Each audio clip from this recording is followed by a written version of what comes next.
So hello and welcome to Small Talks episode 3. So before the podcast starts, I want to share how I came to this topic, mental illness. I was just talking to one friend, and after discussion I realized that not many people know about this and not all share with their parents, even their friends. So and there's a lot of misconceptions about this as well. So for this topic I needed someone, as I said, a special guest. He was the youngest one to have his own NGO, that is Happy.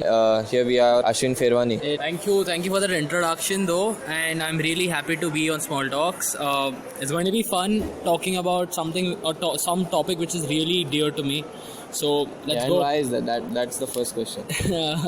Why? Because I myself have gone through depression, and I went through depression in the year 2016. So it's been almost 2 years and above. It's been hell of a journey. After that.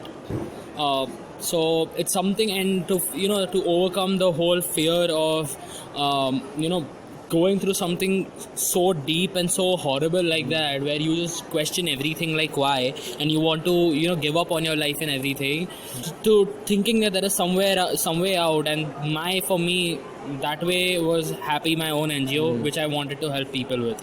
So it's really dear to me, this topic. So describe to us your phases. Like, how did you realize you have something like a depression, you have something like an illness, and how did you come over it? How did you share with your parents, your friends?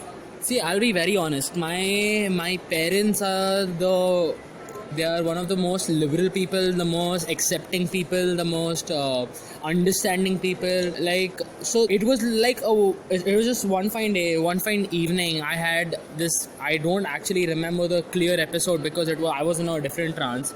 It was basically my 16th birthday. On my 16th birthday, nothing seemed to go right.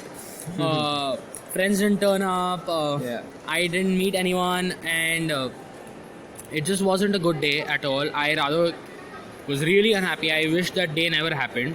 And the thing was, before, like, the build up to the whole birthday was, a bad college which I went into. I played tennis on a very high level. So, I was on tour most of the times, playing bad on tour. And then those just led up to the event, and then my birthday, and just my birthday was a trigger to the whole thing. So like around 2-3 days after my birthday, I was supposed to study. I was in my 11th standard then. I was supposed to study. I was trying to study, but it was not happening. My mind was somewhere else. I was really disturbed. I felt like crying. And then it was lunchtime. I was sitting on the dining table, about to have lunch. And I just started sobbing. And my mom was like, what's happening? And I was telling my mom that I don't know, nothing feels right. She's like, what do you mean? I'm like, nothing, I don't know, what am I feeling? I just don't feel right. I don't feel like anything is good in this world. I just feel everything is pathetic, horrible. Nobody loves me. Nobody gives a damn about me.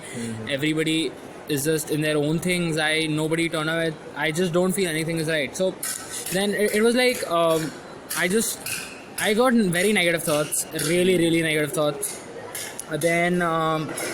Then next day, my mom was like, since you're not feeling at peace, talk to your dad. I spoke to my dad. What was his first reaction? Nothing. He was just like, he was trying to actually comfort me. He just thought that there's some phase I was going through, firstly. Some bad incident must have happened. And I was going through a tough time, very tough time. And he was just trying to comfort me. He was just trying to tell me. And, there were things I was questioning my sexuality actually. That was a negative thought going into my head, thinking that am I straight, am I gay, whereas I knew I was straight. But exactly, that was haunting me. But so he told me something, and that actually comforted me. He's like, the fact that you're gay is scaring you, that basically means you aren't gay. Yeah, that is actually but you would worry about how to exactly tell someone else. Exactly. So I told my dad, but I wasn't gay. That really haunted me. But then after some time, like after 2 or 3 days of me not getting better, me still getting negative thoughts, not only about those things rather faded, like everything else, like I'm a loser in life and stuff.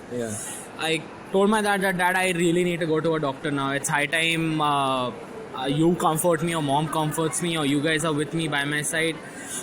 It's just being a very tough time, and I'm just crying. So So my dad, rather than saying that let's go to a doctor, he was just like, okay, if you feel comfortable, we'll go to a doctor. You know, my parents, they pushed me ahead with that. We went to I a think doctor. supporting parents is a huge thing when you have something like this. Yeah. You need.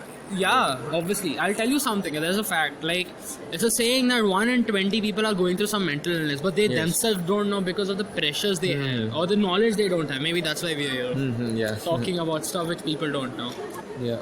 So, I think in your case, whatever you have said, I concur that depression is not just going to be you in the bed the whole day and thinking about something. You're quite active in the whole day, but you are still feeling some thought. You're still sinking down deep. See, So, before that, how do you differentiate between just sad thoughts and depression? See, I'll tell you something. Now, this is the main thing. A sad thought you can shoo off very easily by doing good things. A depressive thought, a thought which is not in your control, where you don't want to think that. You're trying your level best to not think about that, but that's the only thing which is coming to your head because you're out of the strength to channelize stuff. That's the moment I think you should, and it's really, really hurting you. It's not that, it's a thought which I don't want to think of, but it is still coming to me, but it's fine. Like, I know it's just a phase, it'll go. If that's the case, then you're completely okay. It's just a bad time. But if you're really into a zone where things are coming to your head, you won't consciously understand. But after time, you'll just finally realize, okay, these are thoughts which I don't want to hear, I don't want to think about. They are just coming and hurting me. So, then I think, then you really, really consider, because at that state and that state of emotion, number 1, you need courage. Number 2, you need strength. And number 3, you need support. Yes. Yeah. I won't say I was lucky or I am lucky. I think I am blessed. I'm blessed with having the parents I have who just were there. They supported me. They gave me strength. And because of these 2 parameters, I think I just down the road found the courage to go up and talk. So, after you went to a doctor, and I think you were undergoing some therapy or therapy sessions, I think. So, what was that time for you? Like, how was it, and like, how did you feel? Did you feel that you're coming out of something? Did you feel it's wasting your time? Like, what was that process in your head? No, I was not feeling I'm wasting my time. Hell no. See, I'll tell you, the way you said no, that you're active during the day, right? The thing is, definitely, you're active. You have the energy, you have the stuff which you can do, no doubt. But you won't like doing anything. You won't like eating anything. You won't like going out anywhere. You won't like meeting people. You won't like talking to people. You won't like making eye contact with people. Okay, these kind of things. So, now related to that, it's kind of like, I did not feel I'm wasting time. I rather wanted to do those kind of things. So whenever I was going to a doctor, I used to keep telling my mom, I remember, I just want a doctor to make me fine. Because I was in a lot of pain. I used to cry a lot. So I was not feeling you. And I'll tell you, I think whoever is going through a therapy willingly, see, it's a willingness. Okay, I can't push someone into therapy and expect him to be fine. He needs to get the willingness to go get therapy. He won't ever feel that he is wasting time. Never. He won't ever actually feel. He'll actually feel happy that he is coming out of stuff. Even if he is not in the first stage, first 2 or 3 sessions with the doctor, he'll still feel, which will be a huge boost on his self-confidence, because it's something, if I put it in a very funny way, even if you open a book and you don't study but you read barely 2 or 3 lines, you think that you have studied. It's something related to that. So even if you go to a doctor, whether the doctor is not, the subconscious mind tells you that you're going to a doctor, no, you're taking in pills, right? You'll be fine. So it works on some level, even if it's not totally satisfying for some people, but it's going to work. And I'm glad that you brought out the point that he needs to be willingly going to that doctor, and that comes that when there is social acceptance, then he would not feel anything. But I think there are a lot of people who think about other people, and that's why they don't come out. That's why they're afraid to go to the doctors. Mental illness, I think, is like any kind of illness, but a serious type of illness. It's not like fever. It's somewhere in the middle, but it has to be treated.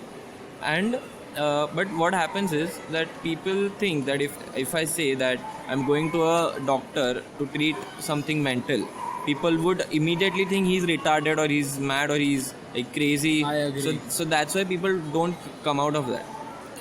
How do you motivate or how do you indulge this? See, I'll tell you something. Firstly, I feel with the experience I had with working with around 50 to 100 people in the whole 1 or 1.5, 2 years which I did with my NGO, I just, I realized, no doubt, I'm not going to deny that fact, I'm no one to deny that fact, that there are people and there is a social part which nobody accepts these kind of things. But I'll tell you something. Actually, there is a part in the whole lot where it's not just people not accepting. It's the person himself who's not ready to come out because he'll think what other person will think. Even if I give him hell lot of confidence that I'm the most liberal person, I'll understand you the most. Here I was, and if you look at it on my side, I was actually running an NGO which was fighting depression. So that basically means I'm the most accepting person because I am doing my social purposes there. There are people who don't want to come out. There are even people in that lot who don't know that they are going through something. And then the other spectrum which actually we can work on are the people who come out and are the people who come out but are actually put down. That putting down we need to work on, firstly. Secondly, for the people who are not ready to come out, but they know they are going through something, but they're not ready to come out. For them, always never ever try to motivate them to come out. Rather tell them in a way where they figure out a way themselves to come out. Motivate them to something really happy or somewhere where they automatically come out. And lastly, for the people who don't know what they're going through, it's really important to talk about things like these so that they know that they're going to something. Now, coming to the social stigma, it's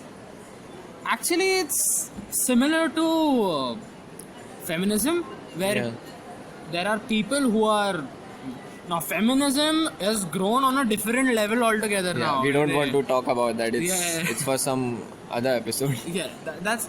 So, they have got the boost they had to. It's similar to that. The only fight which we have to fight is just telling people who are into or people who are not accepting that it is okay. It's really okay. A person who's going through something is completely fine. It's completely okay. It's okay to talk to him. But there's again a but to that.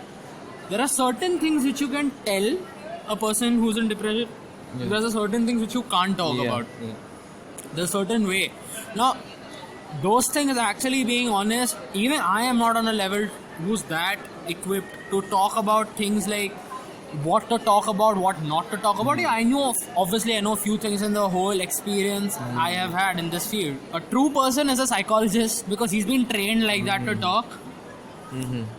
But the only way I think is to spread the knowledge or to tell people that it's okay or to tell people that it's okay to even come out is by just giving talks, by public speaking and talking about depression. Podcasts like these are the only ways out where you can actually make people understand that it is okay. It's completely fine. That person is not going to come and eat you up, hit you, hurt you. He's rather not even going to think of hurting you because he himself is so hurt that he's just trying to find some comfort from you. So that person just wants love. And cases, I think it's very much important to give love to that patient and say that he's not alone in this. And and also in my NGO, I never called anyone who was going through some mental problem a patient. You didn't call I him never called him. I used to call him the most happiest person.